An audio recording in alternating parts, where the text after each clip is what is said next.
Welcome to Plan9Crunch. This is our read of the week. This is the Rocky Novelization. I remember buying this at B. Dalton Pickwick bookstores. They still have B. Dalton Pickwick? I doubt it. It was at the Lakewood Center Mall in California. They used to have a whole section of movie novelizations. Now, this is based from the screenplay, of course. It was written by Julia Sorel. Probably didn't have much of a difficult task. She just read the screenplay and put it together. It's only 136 pages. I'm a big Rocky fan, so you're going to have to indulge me. Now, what I want to talk about is a scene that was excised from the final film. There's a character named Big Dipper Brown, and he was the heavyweight boxer Mickey is training early in the film. Mickey believes Dipper is going to go on to big things, might be a champ.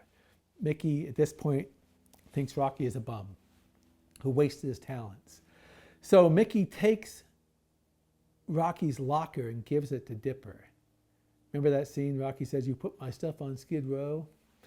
And at the very end, Dipper is played by an actor who was very successful named Stan Shaw.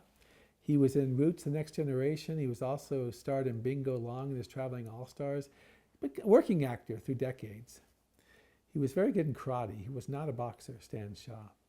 But the Dipper scene, which no longer exists, unfortunately, it was destroyed, was excised, and we're going to read from that scene, but Dipper only has one line in the movie. As Rocky walks away, he turns around and goes, "Yo, man, I dig your locker," and sort of in a mocking way, and Mickey chuckles at that scene. But here was a scene where Dipper was supposed to have a confrontation with Rocky when Apollo Creed, the champion, comes to the gym to do a PR stunt prior to the fight happening. Dipper, who is smoldering with jealousy, starts to make a scene. We'll start reading right here. "Yo, yellow, old man," Dipper hissed, dancing rings around himself and fainting into the smoky air. "Not yellow. Cautious," this is Mickey saying. Then to the crew, "See, it's very easy for a fighter to accidentally hurt." Dipper suddenly stepped forward and slapped Rocky very hard across the side of the head.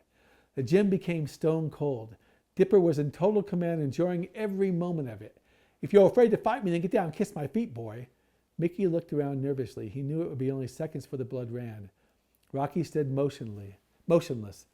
"Let's take a walk, Rock," Mickey said. "Please, don't take a chance. He wants to hurt you so you can't fight." Rocky swallowed his pride. He still had the string around his ankles. He started to shuffle away with Mickey. Dipper stepped forward and viciously slapped Rocky again.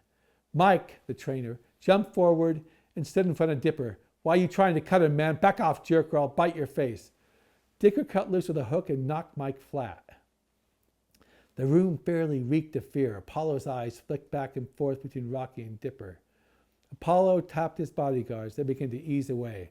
"Now, pig, kiss my feet," Dipper haughtily ordered. Rocky eyed his friend lying on the floor. He shuffled forward and stood in front of Dipper. Continuing almost in a whisper, Dipper repeated the last phrase, "Kiss him." Rocky looked at Mickey, then lowered his eyes to Dipper's feet. They were firmly planted, sweating in a size 13 black boxing shoe, and ready to be kissed or stepped on. Rocky started to bend toward the shoes. Without warning, he exploded with a pair of combinations in Dipper's exposed ribs. A crack was heard, and Dipper sank to the floor, writhing in pain. The room was silent except for Dipper's moaning. The gym had become a very gloomy place. Apollo Creed was stunned by the scene. In an instant, he had viewed the new raw passion of despair, hate, madness, retaliation, and defeat, the very opposite of the way he worked, with the detached cool of a heavy professional. He eyed Rocky with admiration and a hint of apprehension, then left without looking back. Mickey was the first one to shake off the chill. He shook his fist at the reporters, put his arm around Rocky, as if to say, "Here's a champ, not a chump. The kid's got cannons. Print that," he said with assurance. The crowd dispersed, leaving a pathetic and broken figure lying on the dirty gym floor.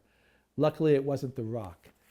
Now, like I said, this scene didn't make it in the final cut. I think it was a good idea not to have the scene because Apollo was supposed to go into that fight treating Rocky as basically a toy to toy around with. He's not supposed to have any fear of Rocky, and that makes it very effective when Rocky knocks him down with the uppercut in the first round. I bought all these Rocky novelizations. I lost them all growing up, so I bought this Rocky 1 novelization off eBay. Apparently in Rocky 3 novelization, I don't recall it, but Dipper is contrite. There's a scene where he's contrite, respects Rocky for how he's won the title. I never played the Rocky video game, but apparently in 2002, Dipper was one of the fighters Rocky would fight in the Rocky video game.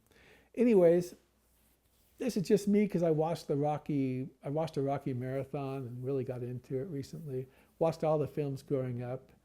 And I hope you enjoyed this Plan9Crunch Read of the Week and finding a scene that no longer exists. Like I said, it's lost now, even from where it was cut. There are only stills left. And we're Plan9Crunch, where we try to have a Read of the Week about every week. And we're at YouTube, where you can subscribe to us. We're on TikTok, where you can like us.